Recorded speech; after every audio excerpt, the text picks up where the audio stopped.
అలాగే వీళ్ళు ఎలా ఉంటారని నేను చెప్పను. నా అనుభవం మాత్రం 100%. మీ వ్యక్తిగత అనుభవం మీరు చెప్తున్నారు. అది కూడా ఆయనతో మీకు నా వ్యక్తిగత అనుబంధం కూడా చెప్తాను. అంతే. వ్యక్తిగతంగా ఏం చెప్తానో వేదిక మీద అది చెప్తా, చెవిలో ఏం చెప్తానో సెల్ ఫోన్లో అది చెప్తాను. నేను వేరే మాట అందువల్లే నేనంటే నాగేశ్వరరావు అలా చేసి ఆ సీరియల్ చేసిన తర్వాత అంత హ్యాపీగా బయటకు వచ్చి చాలా క్లియర్. అప్పుడు నేను చాలా చాలా క్లియర్గా ఉండేది మా స్నేహం, అంటే మా మధ్యలో ఉన్నటువంటి బంధం. దాన్ని స్నేహం అంటామా వాత్సల్యం అంటామా తెలియదు. చాలా చాలా చివరి దాకా అది అలాగే సాగింది. స్పెషల్, అది ఒక స్పెషల్.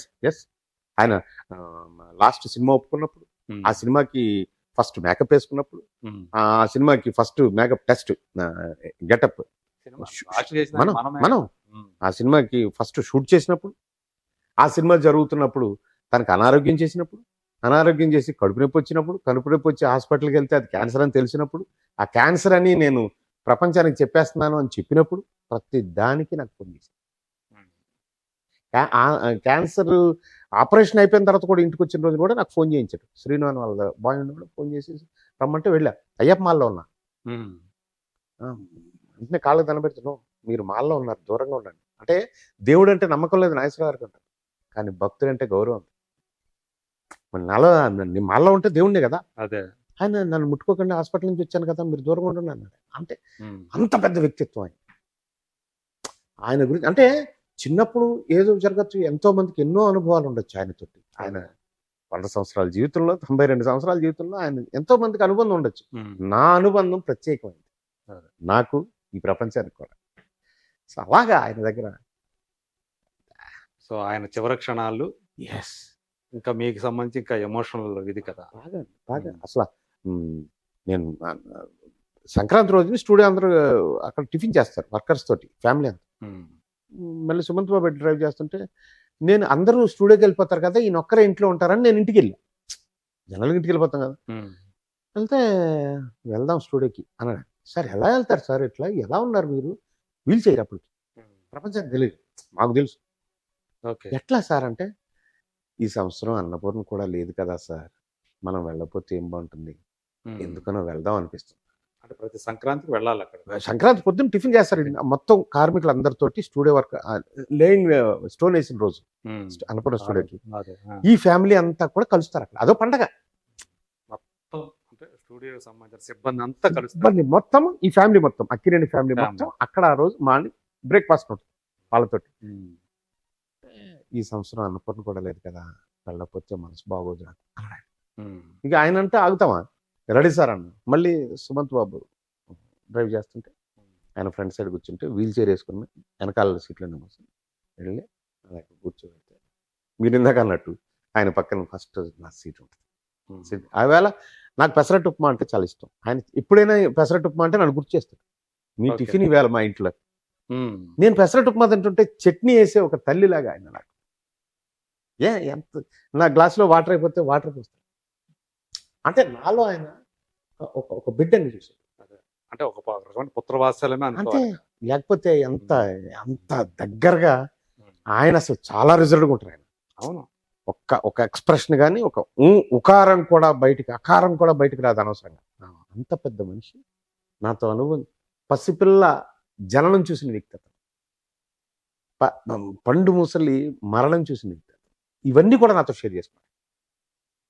అంత అంటే నెక్స్ట్ డే షూటింగ్కి కళ్ళకి క్లోజప్ ఉండాలి అంటే, ఈ రోజు నైట్ నిద్రపోవటం, ఎర్లీగా నిద్రపోవటం, ఏమేమి తినకూడదు, ఏమి మత్తుగా ఉండకూడదు, కళ్ళు పెరుగన్నాలు అట్లా అంత జాగ్రత్త తీసుకున్న ఒక నటుడు, ఒక నట శిఖరం ఆయన. అంటే ఆయన చెప్పే ప్రతి మాట మాకు ఒక అనుభవం.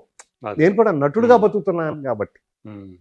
ప్లస్ ఒక జీవితంలో ఒక మనిషి ఎలా ఉండాలి, పరిపూర్ణత రావాలంటే, సాటి మనిషిని గౌరవించాలంటే. నాగేశ్వరరావు అంటే కోపం ఉన్న మనుషులు కూడా ఉండొచ్చు, అంతే. కానీ నాగేశ్వరరావు మీద కోపం రావటం కారణం ఏంటంటే ఆయన వ్యక్తిత్వం ముక్కు సూటిగా. ఇది కరెక్ట్ కాదు. ఇది కొంతమందికి ఇబ్బంది కలిగించవచ్చు. ఉంటది. పట్టు విడుపులు ఉండాలి. ఆయన స్టేజ్ ఎక్కుతుంటే ఇలా పట్టుకుంటే నేను పురాణ్ణి అని ఎక్కుతాడు ఆయన. దాని గురించి కూడా చెప్తాను నేను. ముక్కుసూటి మనస్తత్వం వల్ల ఇబ్బంది పడిన వాళ్ళు దాసనారాయణరావు గారు కూడా ఉంటారండి, ఉండొచ్చు. బట్ నాకు ఆయనతో అంటే అంత దగ్గర ఇది లేదు. బట్ ఆయనతో కూడా చాలా మంచి జర్నీ ఉంది, కానీ అంత దగ్గర లేదు. ఒకసారి నాగేశ్వరరావు గారిది అదే అనారోగ్యం అంటే మేము రాజమండ్రి సాంగ్కి తీసుకెళ్ళాం. ఉమ్. తీసుకెళ్ళి రాజమండ్రి దానికే మట్టి మనిషికి మట్టి మనిషికి ఒక సాంగ్ తీసుకెళ్ళాం. సాంగ్ తీసుకెళ్ళి వచ్చినప్పుడు ఫస్ట్ ఏసీ ఇది ఉంటుంది కదా, కూపే ఉంటుంది కదా, అది పెట్టి ఆయన్ని తీసుకొని వచ్చాం అక్కడికి. నేను ముందు రోజు వచ్చేసా. అక్కడ నుంచి అచ్యుత్ తీసుకుని వస్తున్నాడు ఆయన. వస్తా ఉంటే ఆయన కంపెనీగా అచ్యుత్ ఉన్నాడు. సికింద్రాబాద్ రైల్వే స్టేషన్లో 7th ప్లాట్ఫామ్ మీదకి వస్తుంది గోదావరి ఎక్స్ప్రెస్. నేను సూపరింటెండెంట్ దగ్గర పర్మిషన్ తీసుకొని ఉంది. ప్లాట్ఫామ్ మీదకి వస్తూ ఉంటే అచ్యుత్ ఇలా చూశాడు. పక్కన నా సార్ వచ్చాడు. డోర్ ఇంకా ఆగుతుంది బండి. ఒక కారు అలాగే వెళ్తుంది ప్లాట్ఫామ్ మీద. నేను పెట్టిన కారు పక్కన నేను ప్లాట్ఫామ్ మీద కారు. ప్లాట్ఫామ్ 7వ ప్లాట్ఫామ్ మీద ఓకే. కారు వెళ్తుంటే దిగాడు. సార్ అని, లేదు సార్ తీసుకున్నాను అంటే మెట్లు ఎక్కాలి. అప్పుడు ఎక్స్కలేటర్స్ లేవు దానికి. అంటే మెట్లు ఎక్కకూడదు సార్. నా అనారోగ్యం బయట పెట్టడానిక, మీ హుందాతనం బయట పెట్టడానిక ఇక్కడ కారు పెట్టారా? సార్ మా హీరోని పువ్వుల్లో పెట్టి చూసుకోవడం తప్ప నాకు ఏమీ తెలియదు సార్. ఎలా తెచ్చారండి ఇక్కడ? What is this? Sir superintendent గారి దగ్గరికి వెళ్ళాను. నా హీరో అక్కినేని నాగేశ్వరరావు వస్తున్నారు. ఆయన కడుపు కూడా వేయలేను, నాకు కారు కావాలి. సరే అండి, అక్కడి నుంచి అలా పలానా రూట్ చెప్పారండి. ఆ రూట్ నుంచి అక్కడ పర్మిషన్ ఇచ్చారు. అక్కడి నుంచి తీసుకొని వచ్చాను విత్ పర్మిషన్. నేను అదొకటి మళ్ళీ దొంగతనాలు చేయమండి ఆయన దగ్గర, చేసి ఆయన ఒప్పుకోడు, నా క్యారెక్టర్ కూడా చేయదు. తీసుకుని వెళ్ళాం. అప్పుడు సన ఆవిడ ఉంది, అచ్యుత ఉన్నాడు. ఆయన కారు తీసుకుని నేను వచ్చేసాను. వెనకాల మన వాళ్ళు వాళ్ళ కారులో వాళ్ళు వచ్చారు. But I mean to say అంత జాగ్రత్తగా ఆయన్ని అలా చూసుకుని పూల్లో పెట్టి చూసుకున్నారు. 100% అంత అభిమానం ఆయన అంటే, అంత ప్రేమ మీకు. ప్రేమ అంటే రెసిప్రొకేషన్ కూడా అలా ఉంటుంది. అదే ఇప్పుడు మన తల్లికి ఏమైనా గొప్పని బయట నుంచి ఏదైనా పూలో పళ్ళలో తీసుకుని వెళ్తే ఎంత ఆస్వాదిస్తుందో, ఆయన దగ్గరికి వెళ్ళినప్పుడు కూడా ఆ ప్రేమ చూపెడితే ఆయన కూడా అలా ఉండేవాడు. ఆయనలో నేను అలాగే చూశాను, మాతృవాత్సల్యం చూశాను. సుమంత్ కూడా బాగా చూసుకున్నాడు కదా. అయ్యో సుమంత్ అసలు కంటికి రెప్పలా చూస్తారండి. అమల గారు ప్రతి ఒక్క విషయం అమల గారితో ఆయన కూడా షేర్ చేసుకుంటారు. అంటే ఈయన ఉండేది అక్కడే కాబట్టి సుమంత్ ఆయన తాతగారితో ఉంటాడు. అదే బట్ అమల గారు ప్రతిరోజు చిన్నబాబు అంటారు నాగార్జున కానీ ఆయన కానీ బాగా రోజు వచ్చి యోగక్షేమాలు చూసి బాగా చక్కగా ప్రతి సండే అక్కడ ఆయనతో కలిసి అన్నపూర్ణమ్మ గారు ఉన్నంత వరకు ఆవిడ రూల్ ఏంటంటే, ఒకేసారి అందరూ వచ్చేదిరా పలానా టైంకి రండి, టీవీ సీరియల్ అవి చూస్తాను, ఇలా రండి అని డిస్ట్రిబ్యూట్ చేసుకొని సండే అందరూ ఆవిడ దగ్గర కూర్చొని భోజనం చేసి అట్లా మంచి మంచి ఫ్యామిలీ. ఆయన చాలా బాగా చేశాడండి ఆ ఫ్యామిలీ. ఆయన ఏంటంటే ఆయన చెప్పింది కూడా, ఒక ఇంట్లో ఒక బిడ్డకి పెళ్లి చేస్తే 1 year ఆ ఇంట్లో ఉండాలి, ఈ లోపల ఒక ఇల్లు కట్టడం స్టార్ట్ చేస్తాడు. ఆ ఇల్లు కంప్లీట్ అయినప్పుడు వాళ్ళు అక్కడికి వెళ్ళిపోవాలి. అంటే ఈయన దగ్గర ఉండాలి. ఇక్కడ ఉంటూ అలాగే బిడ్డలు అక్కడ ఉంటారు కదా, ఉంటూ ఆ ఇల్లు కంప్లీట్ అయినప్పుడు ఆ ఇంట్లోకి వెళ్ళిపోతారు. అలా ఒక సిస్టమ్ ఏర్పాటు చేశాడు. అచ్చో ఎంత అందరికి అట్లాగా అయిందా? ఆయన అంటే ఇవన్నీ ఆయన నోటితో ఆయన నాకు చెప్పింది. అదే అంత బాగా చక్కగా. అలాంటి మనిషిని కూడా చచ్చిపోయాడంట కదా ఇంకా తావు. ఈ అనారోగ్యం వచ్చినప్పటి నుంచి అదే మాట.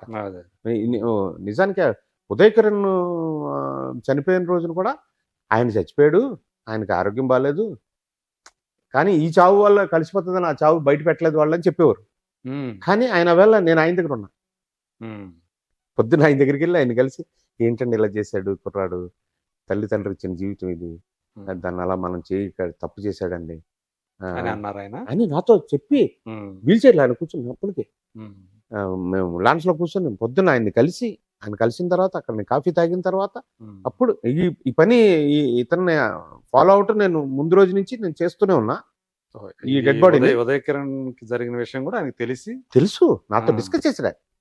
బయటకు వచ్చినోడికి ఆయన చచ్చిపోయారంట కదా అంటే ఎలా ఉంటుంది మనకి? మరి పిచ్చోళ్ళారా, నేను ఇప్పుడు మాట్లాడొస్తున్నారా మా హీరో తోటి? నేను హీరోయిన్ అంటాను. ఇప్పుడు ఈవెన్ నాగార్జున గారు కూడా ఈ సినిమాలో కనబడితే చాలా ఇదిగా ఉన్నావు, ఆయన ఏమన్నారంటే ఫస్ట్ నన్ను చూడగానే చాలా ప్రశాంతంగా ఫ్రెష్గా అలాగే ఉన్నావు కాదంబరి అన్నాడు నాగార్జున. ఇప్పుడు ఏ సినిమాలో? మొన్న ఒక సినిమా చేస్తూ ఉంటే ఓకే, నేను మా హీరో అక్కినేని నాగేశ్వరరావు గారు ఫాలోవర్ని కదా బాబు అన్న. అంటే ఆయన చాలా అంటే మా బాగా వాళ్ళు కూడా ఫ్యామిలీ మెంబర్స్ కూడా నాగార్జున కానీ వెంకట్ కానీ మీ ఇద్దరు స్నేహం చూసి, మీ ఇద్దరు మీ మధ్య ఉండేవా చూసి వాళ్ళు జలస్ ఫీల్ అయ్యేవాళ్ళు కాదు. అంటే నన్ను చూడగానే అసలు నాన్నగారి తాలూకు మనిషి వచ్చారని ఫీలింగ్. వెంకట్ చాలా తక్కువ అందుకని మీకు మాట్లాడు. అంత వాల్యూ ఇస్తుంటే ఆ? తండ్రి. అవును. బట్ నేను ఎప్పుడు కూడా నాకు ఇది చేయండి, నాగార్జున గారికి చిన్నబాబుకి వేషం గురించి ఏమైనా చెప్పండి, సినిమా చేస్తున్నాడు, సుప్రీకో మాట చెప్పండి, ఎప్పుడు లేదు అది. నాకు ఎందుకన్నా భగవంతుడు మీరు ఇస్తే కూడా ఒక లైన్ తీసుకున్నారు అట్లా. అది లైనే కాదు, అది అది అది అది మన క్యారెక్టర్ ఉండాలి. అదే. మనం గీసుకుంటే ఎప్పుడైనా దాటేస్తామన్నా. Okay. By nature in blood ఉండాలి అది. ఏ రోజుని నేను సార్ ఒక మాట సార్ అని అన్నానంటే చెప్పండి అంటే నేను అంటారు, ఏం కావాలి చెప్పండి. అప్పటికి ఒకనొక టైంలో మేము అడగకుండా ఆనంద్ బాబుకి ఫోన్ చేసి, Gemini TV Anand Babu phone చేసి, వీళ్ళు చాలా దెబ్బతిని ఉన్నారు, వీళ్ళకి ఏమైనా హెల్ప్ చేసి పెట్టు అని చెప్పాడు. అంటే ఆయనే చెప్పాడు. వాళ్ళకి చాలా దూరం, గోపాలరావు గారు అబ్బాయి కిరణ్ పెద్దబాబు ఎవరున్నా కానీ, అంటే మేము ఏది ఆయన అడగల. ఏ రోజున ఆయన అడిగేది ఏంటంటే దర్శనం, నేను వస్తాను సార్, కూర్చుంటాను అంతే, వస్తాను సార్ వరకే. వెళ్ళమన్నప్పుడు ఆయనే చెప్తాడు, సరే అండి రేపు కలుద్దాం. యూజువల్ గా అంటే మీ సినిమాకి సంబంధించినవి కాకుండా మీరు ఆయనతో కలిసినప్పుడు ఆయన మీతోటి మీ ఇద్దరి మధ్య దేని మీద సంభాషించుకునేవాళ్ళు? ప్రపంచంలో ప్రతి issue sir, current affairs current issues ఏమున్నా దాని మీద ఒకటి. పద్మశ్రీ అవార్డు దగ్గర నుంచి, డిస్ట్రిబ్యూషన్ దగ్గర నుంచి ఉదయకరణ్ చావు వరకు అన్ని మాట్లాడుకున్నాం చెప్తున్నాను, ప్రతి ఒక్కటి. ఓకే. పసిపిల్లల జననం గురించి కూడా చెప్తాను. ఆయన దగ్గర అంత విద్వత్తు ఉంది. అది మేము వినటం, దాన్ని ఆచరించడానికి ప్రయత్నించడం, అర్థం చేసుకోవడానికి ట్రై చేయటం, అలా ప్రతి ఒక్క విషయం చెప్తారు సార్ ఆయన. ఆడవాళ్ళు 3 పాయలు ఎలా ఎందుకు వేస్తారు అనే దగ్గర నుంచి కూడా దానికి ఉపమానాలతోని, ఉపోద్ఘాతాలతోని, ఇతిహాసాల ఉదాహరణలతో చెప్పే ఎన్సైక్లోపీడియా. ఓకే. ఇంకా సినిమాల గురించి అయితే చెప్పాను. ఆయన 100 years మన ఇది చేసాం కదా ఫంక్షన్ చెన్నైలో. అవును, 100 ఏళ్ల సినిమా వేడుకలు చేశారు.